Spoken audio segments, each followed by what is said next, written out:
네, 새해 첫 주말인 오늘 박근혜 대통령 탄핵을 요구하는 11번째 촛불 집회가 열립니다. 자, 그런데 어제였죠.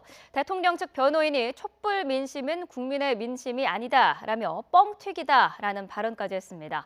서성교 YTN 개관 해설위원, 김만은 한국정치아카데미 원장과 짚어보겠습니다. 안녕하십니까? 안녕하세요. 네, 안녕하세요. 네. 자, 서석구 변호사라는 이름이 그제에 이어서 어제도 검색어 순위에 계속 오르내리고 있습니다. 그제 탄핵 심판 변론 때에도 화제가 됐던 인물이었는데 어제 한 언론과의 인터뷰에서도 굉장히 논란이 될 만한 발언들을 쏟아냈습니다. 먼저 그 내용 잠깐 들어보고 이야기 나눠보겠습니다.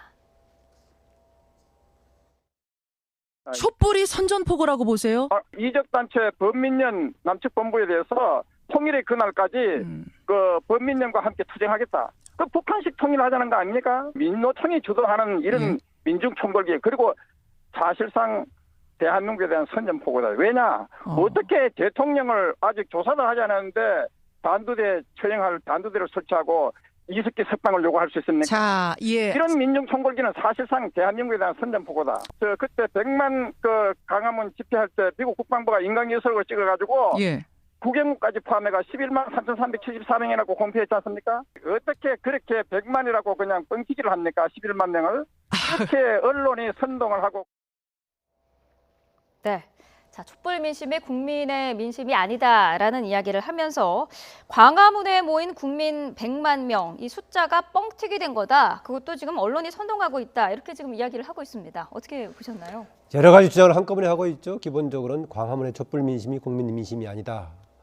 우선 대표성이 없다라고 했다가 지금은 이제 모인 숫자가 부풀려져 있다라고 얘기하고 있는데요. 네. 숫자에 대한 이견들은 분명히 있긴 하죠.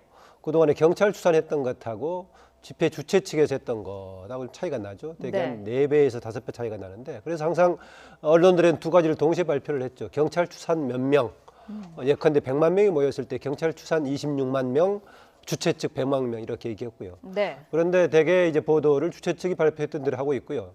우리가 이 모였을 때 숫자가 그냥 주관적으로 수치만 세는 것이 아니라 최근에는 지하철 이용 승객 수 등 해가지고 상당히 과학적으로 조사를 얘기하고 있습니다. 아마 그걸 감안해 들을 건데요.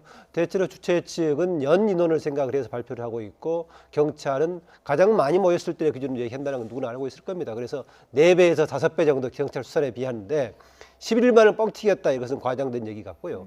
그 전에 촛불 민심은 국민 민심이 아니다라고 얘기하는 것은 정말 황당한 주장이죠. 지금 박근혜 대통령 탄핵에 대해서 대리를 맡고 있는데 박근혜 대통령에 대한 국민 여론 또 헌재 판결에 저는 도움되는 발언이 아니라고 봅니다. 네. 아시겠지만은 그냥 현장에서 100만에서 232만 명, 연 1000만 명이 넘는 집회를 했다는 것은 누구나 인정이 되고 있는 상황이고요. 이게 주관적으로 해석될 소지가 있다면은 또 다른 것은 국민 여론조사 많이 나왔지 않습니까? 이미 여론조사에서 압도적인 다수로 확인이 됐었고요. 또 하나 국민의 대의기관인 국회에서 이걸 반영해서 234명이 탄핵에 동의할 정도였다면 어느 것을 기준으로 지금 국민 여론을 이야기할지 모르겠는데요. 여론조사, 현장 참여, 국민을 대변하는 국회의 의견 다 그건데 뭘 가지고 국민 여론이 아니라고 얘기하고 있는가. 오히려 대리인의 신빙성을 떨어뜨리는 발언을 이어가고 있는 것 같습니다. 네, 민주주의의 다수결의 위험성을 이야기를 하면서 소크라테스, 예수까지 언급을 했습니다. 오늘 이제 촛불 집회, 11차 촛불 집회가 열리는데 촛불 집회 기름을 부은 격이다라고 볼 수 있겠죠? 네, 이 서석구 변호사가 박근혜 대통령 탄핵 심판 대리 변호사 아닙니까? 네. 변호사는 증거와 사실관계로 이야기를 해야 되는데 그 증거 없는 아주 굉장히 정치적인 지금 선동을 일삼고 있는 것 같습니다. 본인은 100만 명을 11만 명밖에 안 된다 그랬는데 구체적인 증거를 제시해야 되지 않습니까? 네. 또 박근혜 대통령에 대한 이 탄핵 심판을 소크라테스와 예수, 성인에 비유해 가지고 너무 여론 재판한다, 군중 재판한다, 또는 심지어는 인민 또는 언론 재판한다라고 비판하는 것 자체가 얼마나 국민적 설득력이 있을지 또 현재 재판소에서 재판관들을 설득할 수 있을지 상당히 삐뚤어진 시각이라고 보여집니다. 네. 민주주의의 기본적인 원칙은 다수결의 원칙 아닙니까? 물론 소수도 존중해야 되지만 그 소수를 존중하기 위해서 다수결을 부정할 수는 없습니다. 네. 이런 변호사가 대리인으로 나와서 민주주의 기본적인 원리 자체를 부정하는 게 정말 국민들이 어떻게 받아들여질까 걱정을 하고 있고요. 네. 오늘 이제 11차 촛불 집회가 있는데 오히려 이런 변호사들이 선전선동하면서 지지자들을 결집하면서 오히려 탄핵에 대한 찬반이 이게 격화되게 되면은 오히려 국민들이 분열되고 대립 갈등만 심해지는 어떤 국민 분열을 조장하기 위한 발언이다. 이렇게밖에 평가할 수밖에 없겠습니다. 네, 특검의 그 정치적 중립성도 의심스럽다라고 얘기를 했는데 사실 특검은 대통령이 임명한 거 아닙니까? 그렇습니다. 법 절차에 따라서 했던 거 아니겠습니까? 국회에서 여러 번 논의가 됐었고 대통령도 그걸 확인해서 대통령이 2명 천간 국회에서 추천한 사람 중에 대통령이 임명한 것이니까는 얘기할 수가 없겠고요. 특검 이후에 또 재판의 절차 과정이 있겠고요. 우리나라 국가기관에 대해서 그동안에 오히려 반대쪽의 차원에서 지금 되게 불신이 있었지, 지금 이런 식으로 이제 중립성을 좀 비판하기는 어려워 보입니다. 네. 아까 예수, 그다음 소크라테스 얘기가 나왔는데요. 잘못 인용을 하고 있는 것 같은데 오히려 그 사람들이 예수라든가 소크라테스가 사약을 받았거나 처형을 받았던 것은 권력에 의해서 당했던 거 아니겠습니까? 오히려 소크라테스의 경우에는 청년들에게 설교를 하다가 청년들을 선동한다는 그런 제목이었었는데 인용 자체도 잘못되고 있는 것 같고요. 만약에 이게 특검은 조금 중립성이 어긋난다고 한다면 적어도 헌재 정도는 믿을 수 있을 것인데 헌재에 대해서도 적극적으로 임해주지 않는 것 보면은 네. 이게 정상적이 아니지 않습니까? 만약에 입장이 정상적인 거라면은 정말 정면으로 임해가지고 사실을 증거해주고 해야 될 것인데 도망다니면서 더구나 국가기관의 비서관으로 임명돼 있던 사람들이 도망다니면서 지금 국가기관의 운영을 방해하면서 지금 정당성을 주장하는데 누가 지금 이것을 좀 인정할 수 있을까? 제가 앞서 말씀드렸습니다마는 지금 10일차 오늘 집회가 되는데 시간이 네. 지나면 좀 바쁘고 에너지도 떨어지고 똑같은 주장하기도 한계가 있기 때문에 조금씩 이제 국민들도 지자리로 돌려줘야 되는데 네. 이런 식의 발언이 계속 나오고 대통령 주변의 사람들을 피해가면서 시간을 끌려고 하고 있다 보니까 네. 시민들이 다시 또 시간이 이렇게 몇 달을 감에도 불구하고 강함으로 몰릴 수밖에 없고 그런 환경을 스스로 만들고 있는 것 같습니다. 네, 말씀하신 것처럼 증인들이 나오지를 않고 그다음에 변호인단도 지금 어떤 그 정확한 사실관계를 따지기보다는 이념 공세를 하고 이런 부분이 시간 끌기의 어떤 방편으로 지금 보는 시각이 많은데요. 네, 사실 이거 최순실 씨 국정농단 사태는 미르재단과 K스포츠재단, 또 인사 개입, 또 청와대 문건 유출, 그다음에 또 협력업체 등등 지원 등 등등 여러 가지 문제들이 많은데 네. 이 본질적인 문제에 대해서 변론은 하지 않고 언론의 과잉 보도, 또 인민재판, 여론 호도식 재판 이런 식으로 접근하는 것은 결국은 본질적인 이슈를 다른 지연 말단적인 이슈로 전환시켜서 결국은 초점을 흐리기 위한 전략이다. 네. 그러면서 시간을 끌면서 이 헌재 심리를 계속해서 지연시키겠다는 의지가 보여지고 있는데요. 우리가 이런 말이 있습니다. 시인은 시로서 이야기하고 판사는 판결로서 이야기해야 되는데 변호사는 아까 말씀하신 대로 구체적인 증거 관계로 반론 내지는 변론하는 게 바람직한 입장이지 네. 이런 식으로 이념 대기를 몰고 가서 계속 진영 반박 논리를 펴게 되면은 국민적 혼란과 갈등과 대립은 더 심해질 수밖에 없다 이렇게 보여집니다. 네, 자 대통령 측의 다른 대리인단의 발언도 지금 논란이 됐습니다. 이중환 변호사인데요. 먼저 그래픽으로 한번 보도록 하겠습니다. 네, 자 박근혜 대통령이요 어머니 유경수 여사를 따라다니면서 대통령에게 온 민원은 마지막 부탁으로 절대로 소홀히 여겨서는 안 된다라는 철학을 직접 경험했다라는 건데, 자 이 말은 그러면은 최순실의 민원을 들어준 거는 유경수 여사의 가르침에 따른 거였다 이렇게 볼 수가 있을까요? 직접적으로 KD 코퍼레이션 관련 얘기를 하면서 그런 얘기를 했었죠. 네. 박근혜 대통령 오히려 민심을 잘 따르지 않는 걸로 좀 유명했지 않습니까? 그걸 네. 다른 말로 소통, 불통 얘기를 했었는데 여기다 갑자기 유경수 여사를 갖다 붙이는데요. 아까 서석구 변호사에다가 지금 대표 변호사처럼 알려지고 있는 이중환 변호사까지 그래서 여기에 들어가면 같이 분위기가 그렇게 빠지는가 모르겠다라는 생각도 듭니다. 네. 물론 우리나라의 최고의 이제 국민을 대표한다는 대통령까지도 우리가 상상 못하는 그런 행동을 보였습니다만은 네.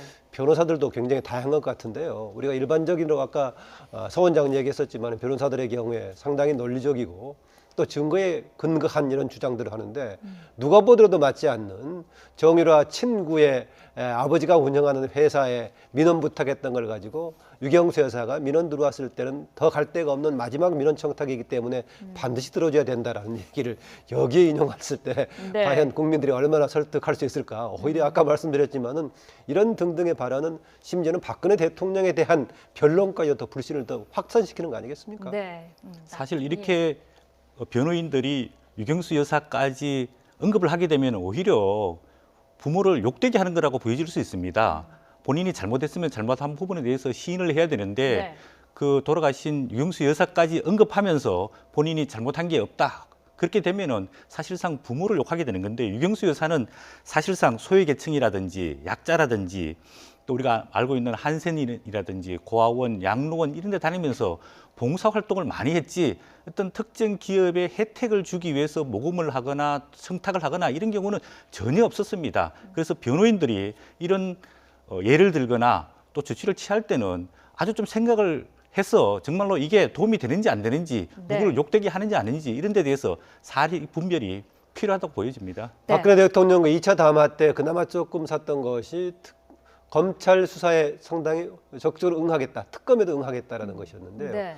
대통령 정도 했을 정도로 국가 권력기관을 운영했던 사람이라면은 일반 국민들보다도 훨씬 절차에 따라주는 게 맞지 않겠습니까? 이번의 경우도.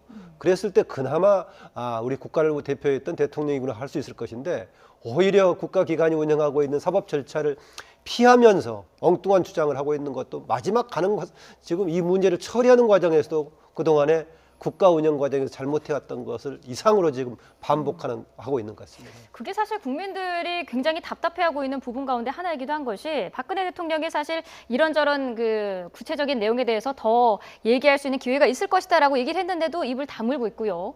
특검이라든지 이런 그 헌재 심판 과정에서도 전혀 모습을 드러내지 않고 특히 변호인단도 어떤 구체적인 그런 세월호 7시간이라든지 그런 행적을 정확히 구체적으로 밝히지 못하고 있고 이거 언제쯤 명확하게 좀 해명이 될까요? 네, 아무래도 청와대 입장에 봤을 때는 시간을 연장시키면서 특검 1차 수사기간이 2월 28일까지지 않습니까? 네.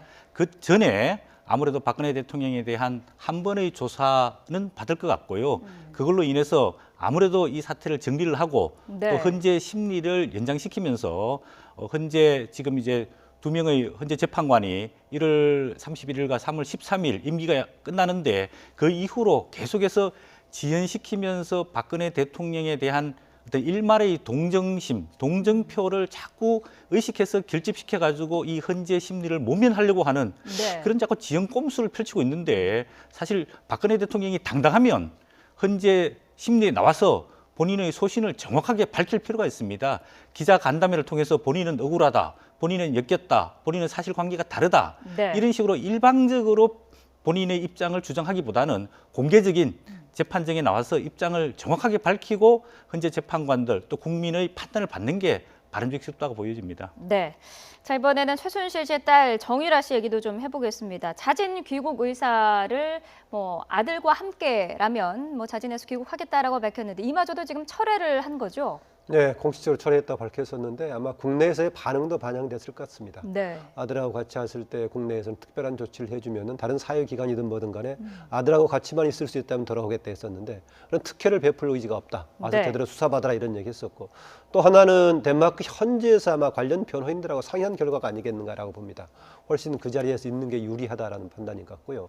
얼마 전에 직접 본인이 인터뷰했던 것이 언론에 많이 보도가 됐었죠. 21살이라는 어린 나이기 때문에 상당히 동정심도 봤었는데 나중에 보니까 상당히 그것도 여러 가지 계획에 따라서 구상했다는 게 발표했던 걸로 보여가지고 국민들이 네. 오히려 반발을 사고 있는데요. 처음에 이제 그 돈도 실력이다, 부모를 잘 만나라 이런 말 해가지고 국민적인 이제 분노를 만드는 촉발제가 됐습니다만은 네. 그러나 계속해서 앞으로 이후에 여러 가지 농단 사태를 수사하고 판단하는데 저는 결정적인 자료는 아니라고 봅니다. 가급적이면은 국내 제도들 들어와서 지금 유일하게 지금 관련된 사람 중에서 밖에 도피하고 유일한 과정이죠 지금. 그런 네. 점에서 들어오는 게 맞긴 한데 내부의 수사 과정이라든가 또 최순실 씨의 심리적인 변화, 심경의 변화에 어떤 변수는 될 수 있겠지만은 그 자체에 계속 정유라 자체에 대해 초점을 맞추는 것이 과연 필요한가 이런 점이 있긴 합니다. 왜냐하면은 자칫하면은 그 딸의 문제까지도 계속 집착해가지고 국민 여론을 분산시키는 그런 효과도 있어서 분명히 돌아와야 되고 국민 분노를 촉발시켰고 이 어린 나이에 뭔가 팀에서 지시한 대로 움직이는 그런 더 분노를 만들고 있긴 하지만은 네. 지금 사건 진행 해결에서의 결정적인 변수는 아니다. 좀 그렇게 봅니다. 어쨌든 특검에서는 빨리 좀 송환을 하는 방법을 강구를 하고 있는 것 같은데 송환까지는 꽤 시간이 걸릴 거라는 분석이 많습니다. 네, 정유라 씨가 이런 이야기를 했습니다. 본인은 아무것도 모르고 엄마가 모든 걸 다 알아서 했다. 네. 본인은 결백하다. 그런 입장이면은 본인이 자진 귀국해서 그 입장을 밝힐 필요가 있습니다. 그리고 우리가 지금 일어나고 있는 이 최순실 사태는 단순한 형사 사건이 아닙니다. 이 국정을 공백기로 만들고 국민들한테 대혼란을 가져둔 아주 게이트적인 사건입니다. 이런 사건을 빨리 조기에 정리를 하려면은 그 의혹 대상인 한 사람인 정유라 씨도 조기에 귀국해서 본인이 떳떳하게 입장을 밝히고 만약에 법적 위반 사실이 없으면은 처벌을 받지 않고 위반 사실이 있으면 법에 따라서 처벌받아서 빨리 이 혼란 상황을 정리하는 게 필요하다고 보여지는데 네. 아무래도 그 범죄인 인도 송환 요구를 했기 때문에 본인이 그쪽에서 법적 대응을 하면서 시간을 끌기보다는 조기에 귀국해서 이 국가적 혼란 상황을 빨리 정리하는 게 바람직하고 필요하다고 보여집니다. 네, 알겠습니다. 자, 정치권 상황도 좀 짚어보겠습니다. 지금 뭐 새누리당이 갈등에 갈등을 거듭하고 있는데 임명진 비대위원장이 그 친박 핵심들의 탈당, 자율 탈당 그 시기로 정한 게 어제였는데요. 한 명도 탈당하지 않았어요. 그때로 보자면은 이정현 의원도 탈당에 포함시킨다면 한 명은 탈당한 거죠. 이정현 전 대표의 경우에. 네. 그런데 이제 원래 겨냥했던 나머지는 탈당이 한 명도 없었는데요. 애초에 발표했던 대로 하면 어제 결론이 난 거죠. 조치는 6일까지 하고 임명진 비대위원장 본인의 거취 문제를 포함한 결정은 내일 하겠다라고 했었는데 네. 그런데 어제 끝났을 때 보니까는 그런 입장을 계속 보이지 않는 것처럼 또 그런 태도도 했어요. 6일 날 이제 그 한 명 탈당하지 않는 결과로 상임정국위원회가 불발이 된 상태입니다만은 계속해서 노력하겠다. 네. 이렇게 얘기를 하고 있습니다. 그리고 애초에 처음에는요 출당이라든가 탈당 차원이 아니라 사실은 정계 은퇴를 함의하는 그런 식의 얘기였습니다. 네. 인적 청산이라는 것이 뭘 의미하느냐, 이선 퇴진이라는 것이 뭐 지도부에서 나가는 걸 의미하는 거냐 뭐라 했을 때 관여했던 사람들이라든가 임명진 비대위원장 입장으로 봤을 때는 정계 은퇴를 얘기하는 것이었는데 점차 진행되면서는 탈당하면 봐주겠다는 분위기로 갔어요. 그런데 이후에 보니까 탈당까지도 어려워 보입니다. 제가 봤을 땐 전에 저한테 질문했을 때 제가 임명진 비대위원장의 목적이 관철될 수 있겠느냐라는 것인데 네. 오히려 임명진 위원장의 원래의 목적이 좌절된 채로 끝날 가능성이 있다라고 했었는데 어허. 제가 원래 약속에 따라서 내일 거치를 판단한다고 하면은 네. 임명진 위원장이 제 원했던 방향으로 결론 나기는 어려워 보입니다. 그러면은 내일쯤 그 임명진 비대위원장이 당을 나올 가능성이 클까요?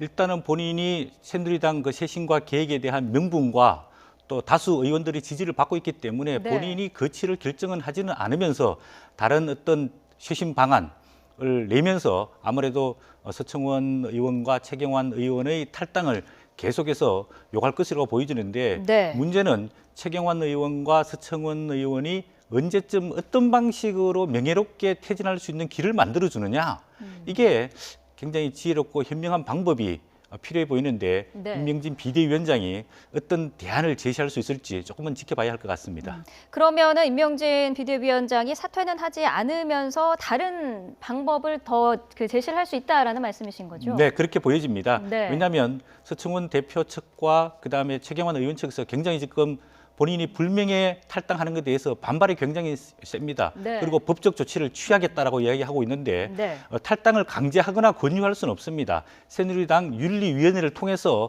징계 절차를 통해야 되는데 지금 윤리위원회가 구성이 되어 있지 않기 때문에 네. 정규적인 과정을 거쳐서 탈당 내지는 제명 조치는 할 수 없는데 네. 이런 반발이 굉장히 거세기 때문에 이 반발을 어떻게 해소하면서 자연스럽게 탈당을 시키고 당을 쇄신시킬 것이냐 아주 지혜롭고 현명한 방법이 필요할 때라고 보여집니다. 그게 법적인 당내 이제 당원에 따른 절차에 따른다면 의원급의 경우는 윤리에서 결정한다고 하더라도 의원총회를 통해서 3분의 2 이상이 동의를 해줘야 되니까 그 절차에 따라서 만들기 좀 쉽지 않아 보이고요. 또 하나 이게 그 당 내부에 원래 있던 분이라면은 당의 문제점을 조금 개혁 개선을 하고 그 당을 유지시키는 게 필요하다는 판단을 할 수 있겠죠. 네. 본인의 활동 기반이기 때문에. 그런데 임명진 비대위원장의 경우에는 밖에서 들어간 분이거든요. 무슨 목적으로 들어갔는지가 사실 저는 명분이 명확하지 않아 보입니다. 왜냐하면 들어가기 전에는 새누리당은 이미 사망선관 정당이다. 해체해야 될 정당이다라고 했었는데 그 입장에서 네. 보자면은 새누리당은 살리는 것이 아니라 오히려 해체하는 것이 국가적인 차원의 바람직할 것인데 그것을 붙잡고 계속 늘어지는 것이 어떤 정치적인 목적을 위해서 하는 것인지 명확치가 않습니다. 원래 원했던 대로 거의 해체 수준의 개혁을 한다면은 본인이 무슨 역할을 할 수 있었다. 그 정도는 동의할 수 있을 것인데 이렇게 저렇게 원래 했던 말을 바꾸면서까지 계속 견디면서 네. 새누리당을 살려야 되는 명분이 어디 있는가? 원점에 생각해 보면은 임명진 목사의 애초의 명분이 좀 명확해 보이진 않습니다. 네. 자, 이번에는 민주당 상황도 짚어보겠습니다. 민주당 의원 7명이 사드 배치 문제로 중국을 이제 방문을 하지 않았습니까? 이 과정에서 이게 굴욕 외교다라는 논란이 일고 있습니다. 그 부분 잠깐 들어보도록 하겠습니다.